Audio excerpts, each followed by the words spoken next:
DS English welcomes one and all to this very special and important video. इस video में जो information मैं आपके साथ शेयर कर रही हूँ वो बोर्डो स्कूल एजुकेशन हरियाणा में क्लास 12th में पढ़ने वाले सभी स्टूडेंट्स और क्लास 12th को पढ़ाने वाले सभी टीचर्स के लिए जानना बहुत ज़रूरी है। देखिए, जैसा कि हम सब जानते हैं, DS इंग्लिश इस प्लेटफॉर्म पर YouTube चैनल से जो भी लोग जुड़े हैं उन सबका एक ही एम है, to get maximum marks in the subject English, to perform great in your English exam. And ऐसा तभी हो सकता है जब हमें ये पता हो कि अपने सब्जेक्ट की प्रिपरेशन कैसे करनी है, कौन कौन से टॉपिक्स तैयार करने हैं, किस टॉपिक को कितनी वेटेज देनी है, ये सब बातें। तो इन्हीं सब बातों को ध्यान में रखते हुए मैं दीपमाला शर्मा हर बार आपके लिए नई नई वीडियोस अपने सिलेबस से रिलेटेड लाती रहती हूँ। और आज भी मैं आपके लिए लेकर आई हूँ आपके एग्ज़ाम की प्रिपरेशन के लिए जो स्ट्रैटेजी आप बनाएंगे उससे रिलेटेड एक महत्वपूर्ण information. So my dear viewers, इस बार हरियाणा बोर्ड ने अपने एग्ज़ाम पैटर्न और सिलेबस में काफ़ी इम्पॉर्टेंट चेंजेस किए हैं जिन्हें जानना आपके लिए बेहद ज़रूरी है।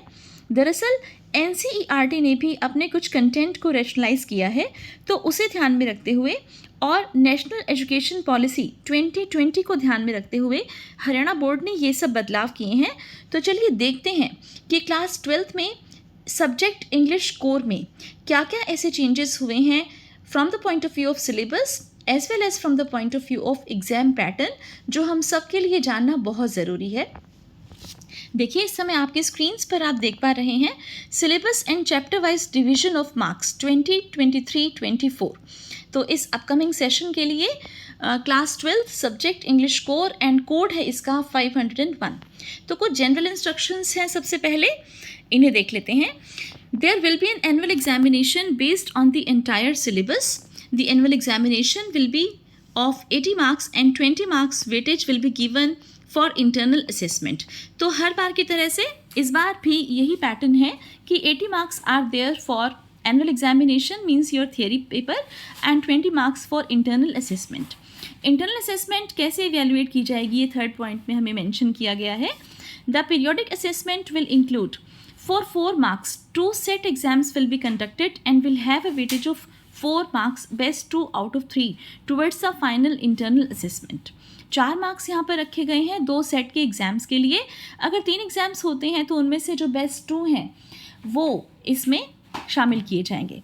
For 2 marks 1 half yearly exam will be conducted and will have a weightage of 2 marks towards the final internal assessment। Half yearly exam के भी 2 नंबर रहेंगे, 2 मार्क्स की वेटेज रहेगी उसकी। For 2 marks 1 pre board exam will be conducted and will have a weightage of 2 marks towards the final internal assessment. तो देखिए, 2 marks यहाँ पर प्री बोर्ड एग्जाम के लिए वेटेज रहेगी। For 2 marks subject teacher will assess and give maximum 2 marks for CRP, that is classroom participation towards the final internal assessment. 2 marks यहाँ पर CRP के लिए मीन्स क्लासरूम में बच्चा कैसा परफॉर्म कर रहा है, पार्टिसिपेट कर रहा है, इससे रिलेटेड रहेगा। 5 मार्क्स का प्रोजेक्ट वर्क होगा, that will be given to the students and a weightage of 5 marks will be given towards the final internal assessment. 5 marks का यहाँ पर प्रोजेक्ट वर्क रहेगा और 5 मार्क्स जो हैं वो स्टूडेंट्स को उनकी अटेंडेंस के लिए मार्क किए जाएंगे। तो इस तरह से ये 20 मार्क्स कंप्लीट हो जाते हैं। फिर से शॉर्ट में देख लेते हैं। 4 marks for set, 2 marks for half yearly assessment, 2 marks for 1 pre-board exam, 2 marks for CRP that is classroom participation, 5 marks for project work and 5 marks for attendance। अब attendance के लिए क्या क्राइटेरिया रहेगा ये भी देखिए। यहाँ पर हमें गिवन है कि 75% से 80% तक यदि स्टूडेंट की अटेंडेंस रहती है तो उसके लिए 1 मार्क दिया जाएगा। फिर 80 to 85 2 marks, 85 to 93 marks, 90 to 95 4 marks and 95 and above के लिए 5 के 5 मार्क्स आप स्टूडेंट्स को दे पाएंगे। तो आप ये देखिए, ये जो क्राइटेरिया है ये सभी उन एग्ज़ाम्स के लिए एप्लीकेबल है जिन सब्जेक्ट्स में हम ये कह सकते हैं कि 80 मार्क्स की थियरी रहेगी और 20 मार्क्स की इंटरनल असेसमेंट रहेगी। तो 20 मार्क्स की जो इंटरनल असेसमेंट है वो इस तरह से डिटर्मिन की जाएगी। अब हम बात कर लेते हैं हमारा बाकी का जो रिमेनिंग सेक्शन है, दैट इज़ हमारा जो इंग्लिश का थियरी का एग्ज़ाम होगा, एनुअल एग्ज़ाम होगा, 80 मार्क्स का। तो उस 80 मार्क्स के एग्ज़ाम के लिए कोर्स स्ट्रक्चर 2023-24 में क्या रहने वाला है आप देख सकते हैं आपकी स्क्रीन्स पर इस समय। तो जैसा कि पहले भी होता आया था, आपका जो पूरा का पूरा पेपर है उसे 4 सेक्शंस में डिवाइड किया गया था। अब भी हम यही देख रहे हैं कि सेक्शन ए, बी, सी और डी, इन 4 सेक्शंस में आपका पेपर रहेगा, जिसमें से सेक्शन ए जो है that will be based on your reading skills. ये पहले भी ऐसा ही होता आ रहा था और इसमें जो कंटेंट है वो भी ऑलमोस्ट सेम है, कॉम्प्रिहेंशन अनसीन पैसेज और नोट मेकिंग। तो जहाँ तक कॉम्प्रिहेंशन ऑफ अनसीन पैसेज की बात है, यहाँ पर हम थोड़ा सा चेंज देख पा रहे हैं। पहले जो है ये 10 मार्क्स का नहीं आता था, लेकिन इस बार ये जो कॉम्प्रिहेंशन ऑफ अनसीन पैसेज है ये 10 मार्क्स का रहेगा। नोट मेकिंग लास्ट ईयर की तरह से सेम है, 5 मार्क्स का ही रहेगा। तो इस तरह से 15 मार्क्स जो हैं वो टोटल आपकी रीडिंग स्किल्स के रहेंगे। इसके बाद सेक्शन बी में आप देख पा रहे हैं राइटिंग स्किल्स में। राइटिंग स्किल्स में 3 क्वेश्चंस आपसे पूछे जाएंगे, जिसमें से फर्स्ट जो क्वेश्चन है उसमें 3 टॉपिक्स हैं, नोटिस, एडवर्टीजमेंट और पोस्टर मेकिंग, जो कि 5 नंबर का रहेगा। मींस इन 3 में से कोई भी 2 पेपर में आएंगे और 2 में से कोई भी एक आपने करना है। अभी डिटेल्ड एग्जाम पैटर्न भी मैं आपके साथ इसी वीडियो में शेयर करूंगी, so that will be very important for you to know. And second जो क्वेश्चन है that will be based on paragraph writing and report writing, आपकी राइटिंग स्किल्स का सेकेंड क्वेश्चन। ये दोनों आएंगे, दोनों में से कोई भी एक करना है, अगेन ऑफ 5 मार्क्स। और फिर थर्ड जो क्वेश्चन है राइटिंग स्किल्स में वो है लेटर राइटिंग और एप्लीकेशन राइटिंग, और इन दोनों में से भी कोई एक टॉपिक आपको करना होगा, ये भी 5 मार्क्स का ही रहेगा। तो आप ये देखिए 5 नंबर के 3 क्वेश्चंस, तो ये 15 मार्क्स ही यहाँ पर राइटिंग स्किल्स के लिए असाइन किए जा रहे हैं। फिर इसके बाद हम सेक्शन सी पर आ जाते हैं, दैट इज़ ग्रामर। ग्रामर के सिलेबस में, कंटेंट में कोई भी चेंज नहीं है।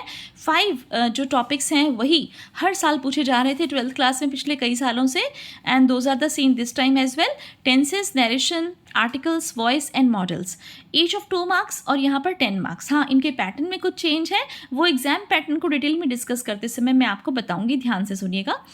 फिर सेक्शन डी टेक्स्ट बुक्स पर बेस्ड है। Flamingo prose will be of 18 marks, Flamingo poetry will be of 11 marks and Vistas, केवल चैप्टर्स हैं इसमें आपको पता है, 11 मार्क्स। तो इस तरह से टेक्स्ट बुक्स का जो सेक्शन है वो 40 मार्क्स का है।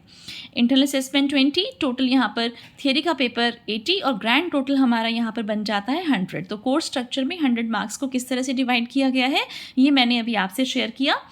एंड अब हम आ जाते हैं कंटेंट्स क्या क्या रहेंगे हमारे NCERT के। स्पेशली NCERT में सबसे पहले देखिए आप, NCERT ने अपना कुछ कंटेंट रेशनलाइज किया है। मींस इस बार कुछ ऐसे चैप्टर्स हैं जो डिलीट हुए हैं। आप इसमें इस तरह से कंफ्यूज मत होना कि जो कोविड-19 के समय NCERT ने मतलब हमने जो टॉपिक्स डिलीट किए थे वो उस समय NCERT की बुक्स में से कंटेंट डिलीट नहीं हुआ था, वो केवल बोर्ड्स ने अपने हिसाब से किया था। उसमें CBSE ने भी किया था, हरियाणा बोर्ड ने भी किया था, कुछ चैप्टर्स डिलीट किए थे। बट इस बार जो कंटेंट है वो NCERT ने डिलीट किया है, इसे कम किया है। और ये जो कंटेंट है ये सभी के लिए यूनिवर्सल है, क्योंकि ये NCERT की बुक्स में से ही डिलीट हो चुका है। यदि आप नई एडिशन की बुक्स इस बार खरीदते हैं 2023 की, तो उसमें आपको ये टॉपिक्स नहीं मिलने वाले। तो वो कौन कौन से टॉपिक्स हैं जो इंक्लूडेड हैं और हरियाणा बोर्ड के 12th क्लास के इंग्लिश कोर के सिलेबस में रहेंगे NCERT की बुक्स में। यदि आपके पास पुराने बुक्स भी हैं तो आप ध्यान करें, केवल उन चैप्टर्स को आपने स्किप करना है, अदरवाइज जो बुक्स हैं वो सेम है, बाकी चैप्टर्स एज इट इज़ हैं, क्वेश्चंस भी एज इट इज़ हैं। तो केवल आपने उन चैप्टर्स को प्रिपेयर नहीं करना। तो यहाँ पर हम देख पा रहे हैं। एंड मोर ओवर अभी कुछ शॉर्ट्स मैं बनाऊंगी जिसमें मैं जितना भी मटेरियल NCERT ने पब्लिश किया है, कंटेंट जो रेशनलाइज किया है, उस पर बेस्ड बनाऊंगी। तो इससे पहले कि हम आगे बढ़ें, आप मेरे चैनल को यदि आप तक सब्सक्राइब नहीं कर पाए हैं तो जल्दी से सब्सक्राइब कर लें और वीडियो को लाइक भी कर दें। सब्सक्राइब करने के साथ साथ नोटिफिकेशंस को ऑन कर लेना, ताकि जब भी मैं NCERT वाला जो रेशनलाइज कंटेंट है वो मैं सभी सब्जेक्ट्स का ही डालूंगी, तो वो आपके लिए जानना बहुत ज़रूरी है, तो आपको तुरंत नोटिफिकेशन मिल जाएगी। तो आप ये देखिए क्लास 12th में subject English core, code once again 501 Flamingo में हम देख पा रहे हैं कि 8 के 8 जो चैप्टर्स हैं वो एज इट इज़ हैं, 1st, 2nd, 3rd, 4th, 5th, 6th, 7th and 8th। Poetry में हम देख पा रहे हैं कि एक जो पोएम है अब यहाँ पर नहीं है, we have 5 poems this time. First poem है my mother at 66 as it is. Second poem पहले हुआ करती थी an elementary school classroom in a slum, जो कि इस समय यहाँ पर नहीं है। और इस पर बेस्ड एक वीडियो मैं ऑलरेडी अपने चैनल पर अपलोड कर चुकी हूँ। इससे प्रीवियस जो वीडियो है वो वही है, अगर आप देखेंगे चैनल पर जाकर तो आपको पता चल जाएगा कौन कौन से टॉपिक्स हैं जो NCERT ने इन बुक्स में से डिलीट कर दिए हैं। फिर देखिए थर्ड जो है keeping quiet, fourth a thing of beauty. फिर देखिए हमारी नेक्स्ट पोएम है रोड साइड स्टैंड और aunt Jennifer's tigers. Means Flamingo की बुक की अगर बात करें तो केवल एक poem an elementary school classroom in a slum को अब एनसीईआरटी ने इंक्लूड नहीं किया है, तो उस पर बेस्ड क्वेश्चंस आपसे किसी भी बोर्ड में नहीं पूछे जाएंगे, whether it be Haryana board, CBSE board और any other board which has prescribed NCERT text books. Vistas की बुक की बात कर लीजिए तो यहाँ पर पहले 8 चैप्टर्स होते थे, इस समय हम देख पा रहे हैं कि यहाँ पर केवल 6 चैप्टर्स रह गए हैं। 6 चैप्टर्स कौन कौन से हैं? The third level, the tiger king, journey to the end of the earth, the enemy, on the face of it, memories of childhood, the cutting of my long hair, memories of childhood, we too are human beings. तो हम यहाँ पर देख पा रहे हैं 2 chapters यहाँ पर नहीं हैं, और मैं आपको बता देती हूँ वो कौन कौन से चैप्टर्स हैं। आप चाहें तो अगर आपके पास पुरानी एनसीईआरटी की बुक्स हैं उनको उठाकर बैठें और उसमें आप डिलीट कर लीजिए, कट मार लीजिए उन चैप्टर्स पर ताकि आपको याद रहे। 5th चैप्टर था आपका पहले शुड विजार्ड इट मॉमी, अब वो चैप्टर नहीं है। और आपका 7th चैप्टर था Evans tries and O level, वो चैप्टर भी अब एनसीईआरटी की बुक्स में से डिलीट कर दिया गया है। ग्रामर के टॉपिक्स एज इट इज़ हैं, सेम है। क्या करना होगा इनमें आपको पता ही है, टेंस, नरेशन, आर्टिकल्स, वॉइस और मॉडल्स। इसी तरह से रीडिंग स्किल्स में अनसीन पैसेज और नोट मेकिंग, और राइटिंग स्किल्स में भी मैं आपको टॉपिक्स बता चुकी हूँ, notice, advertisement, poster, paragraph, report writing, letter writing and application writing. तो ये सभी कंटेंट, सभी टॉपिक्स आपने प्रिपेयर करनी है। मंथ वाइज जो सिलेबस का डिस्ट्रीब्यूशन है वो कैसे रहेगा, आप इस पर आ जाते हैं। तो आप ये देख पा रहे हैं कि अप्रैल का मंथ यहाँ पर दिया गया है। सबसे पहले आपको पता ही है कि स्टूडेंट्स को हमें यही बताना होता है कि कौन कौन सी टेक्स्ट बुक्स हैं, क्या कुछ इसमें हमने करना है। और एक और बात मैं आपको यहाँ पर क्लियर कर दूँ सिलेबस को डिटेल में समझाने से पहले, कि इस बार हरियाणा बोर्ड ने ये कोशिश की है अपनी ओर से कि जितना भी कंटेंट है, जो भी हमने स्टूडेंट्स को प्रिपेयर कराना है इन चारों सेक्शंस के अंतर्गत, वो सब एक्टिविटी बेस्ड होगा। एक्टिविटी बेस्ड करने के पीछे केवल यही उद्देश्य है कि नेशनल एजुकेशन पॉलिसी 2020 जैसा कि हमारे देश में इम्प्लीमेंट हो रही है, तो उसमें जो कोई बातें बता रखी हैं उनका ध्यान रखा जाए, और वहाँ पर जितनी भी एजुकेशन है उसे एक्टिविटी बेस्ड बनाने पर ही फोकस किया गया है। एंड यही उद्देश्य है इस बार हरियाणा बोर्ड का भी, और इसीलिए आपके इंग्लिश के सिलेबस को एक्टिविटी बेस्ड बनाने की कोशिश यहाँ पर। तो अप्रैल के मंथ में आप देख सकते हैं फ्लेमिंगो की बुक में से द लास्ट लेसन ये टॉपिक रहेगा, और इस पर बेस्ड कुछ एक्टिविटीज़ भी यहाँ पर दे रखी हैं, जैसे dramatization, role play by students based on the lesson, teaching with map as given in the text, making students understand the war like situation between neighbouring countries, discussion और debate on linguistic chauvinism versus linguistic pride. तो इस तरह कुछ activities हैं जो teachers classroom में बच्चों को करा सकते हैं इस चैप्टर को अच्छे से समझाने के लिए। फिर पोएम में माई मदर एट 66, और इसी तरह से एक्टिविटीज़ यहाँ पर हैं। मैं एक्टिविटीज़ को रीड आउट नहीं कर रही हूँ, आप आराम से इसको पढ़ लेना जब भी इस टॉपिक को आप सॉल्व करोगे, क्लास के अंदर डिस्कस करोगे स्टूडेंट्स के साथ और स्टूडेंट्स इसे पढ़ेंगे। विस्टास में द थर्ड लेवल, फिर राइटिंग स्किल्स में नोटिस राइटिंग, ग्रामर में टेंस। फिर देखिए मे के सिलेबस में फ्लेमिंगो प्रोज में लॉ स्प्रिंग, फ्लेमिंगो पोएम में कीपिंग क्वाइट, विस्टास में द टाइगर किंग, ग्रामर में active and passive voice, reading skills में unseen passage comprehension, writing skills में letter writing, application for jobs letter to editor. Okay, अब देखिए इसके बाद जून में समर वेकेशन दिया गया है, इसमें प्रोजेक्ट वर्क जो है वो स्टूडेंट्स को दिया जाना है। तो प्रोजेक्ट वर्क जो है वो आप जो भी एक्टिविटीज़ दी गई हैं चैप्टर वाइज उसमें से भी हेल्प ले सकते हैं, कोई भी टॉपिक, और स्टूडेंट्स को अपना प्रोजेक्ट वर्क दे सकते हैं बनाने के लिए। 5 मार्क्स इस प्रोजेक्ट वर्क के लिए रहेंगे, तो it is compulsory for all the students if they want to get 5 marks for the project work to prepare project. Now जुलाई में फ्लेमिंगो प्रोज में डीप वाटर है, और विस्टास में journey to the end of the earth, grammar change the narration, direct and indirect speech, writing skills advertisement, reading skills unseen passage comprehension. अगस्त में Flamingo में the rat trap chapter रहेगा, flamingo poetry में a thing of beauty, Vistas में the enemy, grammar में modals, writing skills में report writing, reading skills में unseen passage comprehension, case based passages. सितंबर में फ्लेमिंगो प्रोज में इंडिगो, फ्लेमिंगो पोइट्री में a roadside stand, grammar में articles, reading skills में passages from the above taught chapters, और writing skills में यहाँ पर कुछ भी नहीं है। फिर अक्टूबर में आ जाते हैं Flamingo prose poets and pancakes, Flamingo poetry aunt Jennifer's tigers, Vistas on the face of it, grammar revision of tenses, writing skills article writing, paragraph writing, reading skills again unseen passage for comprehension, Flamingo prose में the interview, Vistas में memories of childhood, grammar में revision of active and passive voice, writing skills में letter to editor, reading skills में again comprehension of unseen passage, दिसंबर में Flamingo prose में going places, Vistas में revision of first 3 chapters, grammar revision of narration. Reading skills में practice of comprehension, writing skills में poster designing.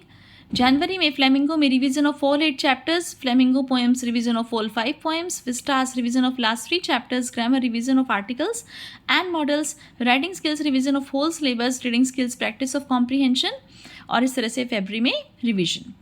तो मार्च में annual examinations आपकी होती ही हैं, हमें पता ही है। अब एक नोट दिया गया है, ये भी जो है बोर्ड का एक उद्देश्य है कि जैसे स्टूडेंट्स इसे प्रिपेयर करें कि subject teachers are advise to direct students to prepare notebook of the terminology, definitional words used in the chapters for enhancement of vocabulary or clarity of the concept।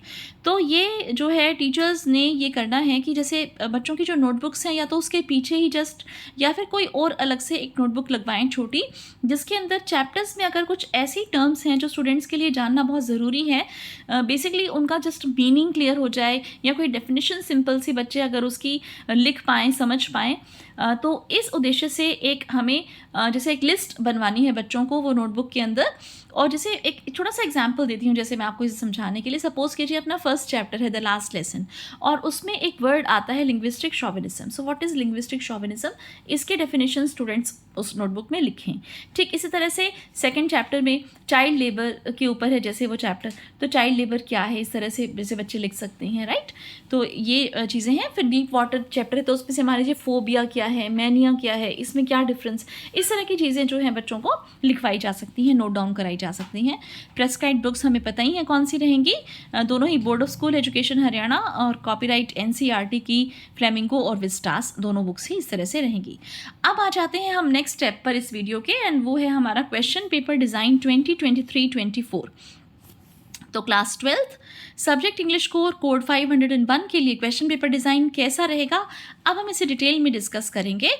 Section a skill जो है उसमें reading skills पर based questions होंगे, हमें पता ही है। Content जो है 2 क्वेश्चंस आने हैं, कॉम्प्रिहेंशन ऑफ अनसीन पैसेज और नोट मेकिंग।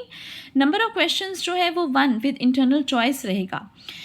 किस चीज़ के लिए, कॉम्प्रिहेंशन ऑफ अनसीन पैसेज के लिए। मीन्स 2 पैसेज आएंगे और 2 में से स्टूडेंट्स को कोई भी एक करना है, और उसी जैसे पैसेज में 10 क्वेश्चंस होंगे। उन 10 क्वेश्चंस में से 5 होंगे एमसीक्यू बेस्ड और 5 होंगे objective type questions of 1 mark each, और इस तरह से वो पूरा का पूरा पैसेज हो जाएगा आपका 10 मार्क्स। तो यहाँ पर देखिए ये चेंज है कि जो अनसीन पैसेज है वो 10 नंबर का आएगा, और 10 नंबर में 5 नंबर के एमसीक्यू आएंगे और 5 नंबर के 1 नंबर के जो ऑब्जेक्टिव टाइप क्वेश्चंस हैं, 1 वर्ड या 1 सेंटेंस आंसर टाइप क्वेश्चंस हैं, वो पूछे जाएंगे। 2 आएंगे, 2 में से कोई भी एक पैसेज आपने करना होगा। नोट मेकिंग में भी एक ही क्वेश्चन आना है, एंड नोट मेकिंग में कोई इंटरनल चॉइस नहीं आएगी। ये सिंपल जैसे मान लीजिए लास्ट ईयर भी आता था कि नोट्स बनाने हैं और एक टाइटल जरूर लिखना है, तो ये 5 नंबर का रहेगा। अब सेक्शन बी पर आ जाते हैं, राइटिंग स्किल्स पर। जैसा कि मैंने आपको बताया था, फर्स्ट क्वेश्चन जो राइटिंग स्किल्स का होगा, नोटिस एडवर्टाइजमेंट पोस्टर में से कोई 2 टॉपिक्स आएंगे, इंटरनल चॉइस यहाँ पर हमें गिवन है, और उसमें से कोई भी एक करना है 5 नंबर का।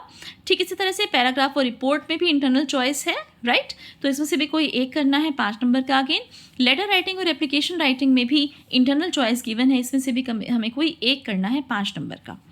ठीक इसी तरह से ग्रामर में आप देखिए, tenses, narration, articles, voice and modals, हर एक टॉपिक के ऊपर 3-3 क्वेश्चंस पूछे जाने हैं। उन 3 क्वेश्चंस में से एक क्वेश्चन जो है वो एमसीक्यू बेस्ड होगा, राइट, और स्टूडेंट से उन 3 में से कोई भी 2 के आंसर देने हैं, तो इस तरह से टोटल हो जाते हैं अपने 10 मार्क्स, राइट। तो यहाँ पर भी कुछ चेंज किया है बोर्ड ने इस बार कि 3 जो क्वेश्चंस पूछे जाएंगे, 3 में से कोई भी 2 करने हैं, तो उन 3 में से एक एमसीक्यू बेस्ड होगा। तो इस तरह से देखा जाए तो एमसीक्यूज जो हैं वो टोटल जो है हम अगर देखें तो आई एम नॉट श्योर, लेकिन शायद 20 मार्क्स जो हैं वो एमसीक्यू पर बेस्ड इस बार होने वाले हैं। अब सेक्शन डी फ्लेमिंगो प्रोज में से हम देख सकते हैं कॉम्प्रिहेंशन पैसेज जो कि हर बात की तरह से आता था, ये एक करना है इंटरनल चॉइस में से, मींस 2 आएंगे, 2 में से कोई भी एक। कॉम्प्रिहेंशन पैसेज आप जानते ही हैं कि चैप्टर्स के बीच में से एक पैसेज पूछा जाता है और उस पर बेस्ड 5 क्वेश्चंस पूछे जाएंगे, पाँचों के पाँचों क्वेश्चंस एमसीक्यू बेस्ड रहेंगे। ऐसे टाइप क्वेश्चन जो है वो भी एक आएगा, 2 में से कोई भी एक करना है, एंड ये भी 5 नंबर का रहेगा। शॉर्ट आंसर टाइप क्वेश्चंस जो है वो एक, जैसे मान लीजिए है विथ 5 सब क्वेश्चंस, मीन्स क्वेश्चन नंबर तो एक ही रहेगा लेकिन उसमें से 5 क्वेश्चंस होंगे। And do any 4 out of 5 सब questions of 2 marks each, means 4 questions आपने अटेम्प्ट करने हैं 5 में से, 8 नंबर का हो गया ये। फ्लेमिंगो पोइट्री की बात करें तो इस तरह से स्टेंजा फॉर कॉम्प्रीहेंशन भी आना है, और स्टेंजा फॉर कॉम्प्रीहेंशन फिर से इंटरनल चॉइस के साथ 2 आएंगे, 2 में से कोई भी एक, और एमसीक्यू बेस्ड होगा, ये भी 5 नंबर का रहेगा। और शॉर्ट आंसर टाइप क्वेश्चंस ये सेम है, 2 आउट ऑफ 3 सब क्वेश्चंस करने हैं 3 मार्क्स के, मीन्स 2 क्वेश्चंस करने हैं 3-3 नंबर के, इसका मतलब 6 नंबर का हो गया। विस्टास जो है उसमें ऐसे टाइप क्वेश्चन आएंगे, 1 नंबर का 1 क्वेश्चन करना है 2 में से 5 नंबर का, और शॉर्ट आंसर टाइप क्वेश्चन जो है वो 1 करना है विथ 4 सब questions, do any 3 out of 4 सब questions of 2 marks each, means 3 करने हैं 2-2 नंबर के, तो ये हो जाएगा आपका 6 नंबर का। इस तरह से देखिए, आप चाहे तो इसका स्क्रीनशॉट लेकर रख लें, चाहे तो इसे नोट डाउन कर लें। ये चीज़ आपके लिए जाननी बहुत ज़रूरी है। जिस समय आप पेपर करने के लिए बैठते हो उस समय आपको ये नहीं लगना चाहिए कि पेपर में क्या आएगा। आपके माइंड में ऑलरेडी एक पिक्चर क्लियर होनी चाहिए कि फर्स्ट क्वेश्चन ये आना है, दूसरा क्वेश्चन ये आना है, तीसरा क्वेश्चन ये आना है, ताकि जैसा आप माइंड में फ्रेमवर्क बना के जाते हैं आपको ठीक वैसे वैसे सीक्वेंस के हिसाब से क्वेश्चंस मिलते हैं, और आपकी एक स्ट्रैटेजी होती है उन्हें अटेम्प्ट करने के लिए कि आपने किस क्वेश्चन के हिसाब से कितना टाइम अपना क्वेश्चन पेपर में डिवोट करना है। तो इसी के साथ हम इस वीडियो को यहीं पर ही ख़त्म करेंगे, लेकिन एक और बात मैं आपसे यहाँ पर एक बार शेयर कर लूँ, उसके बाद हम यहाँ से विदा लेंगे कि डीएस इंग्लिश चैनल पर ये जितने भी कंटेंट आप देख पा रहे हैं आपके एग्जाम पैटर्न में, सिलेबस में, सारा का सारा कंटेंट मैंने ऑलरेडी अपनी वीडियोस अपलोड कर दी हैं।